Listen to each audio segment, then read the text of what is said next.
My name is Vicki Virk, and I teach dance classes, teach a dance form from India called Bhangra. First thing, everybody's arms out. We're going to do just our shoulders. 1, 2, 3,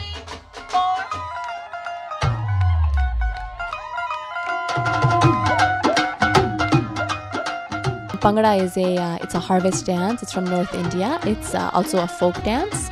It's something that originated among farmers, so it's a dance of celebration. It's not so much like what steps you're doing, but how you're doing it. It's all about your energy, like smiling and being grateful for everything you have. It's just a dance of joy. I call it a happy dance.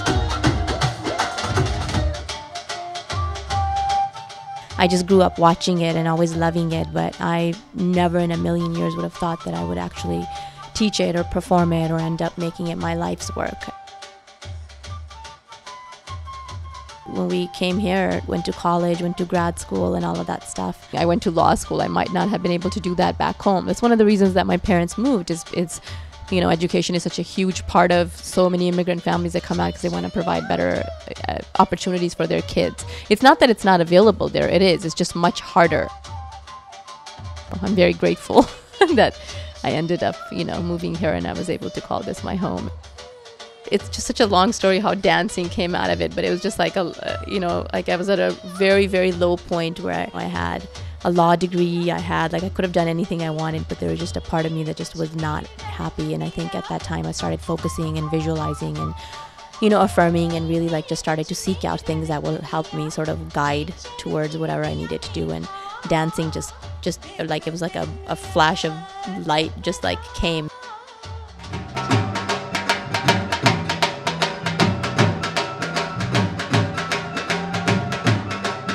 We're not just like teaching dance classes. If you think about it, this dance form is not taught that much. We have basically created a community.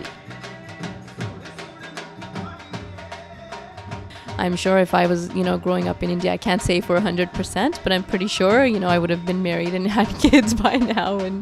And you know, that's just like what is the environment, and that's the country we live in, or the, you know, culture we live in. It's women our age, and I wouldn't be like teaching Bhangra, first of all. It's like something traditionally done by men.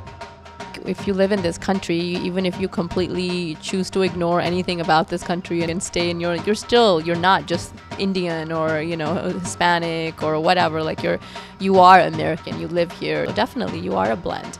But I feel like that's a good thing, you know, and I'm very grateful. And I think the older I get, the more I appreciate the fact that I grew up in India, because if I was born and raised here, you know, my perception I'm pursuing may be different because I would have, you know, been brought up in very different circumstances.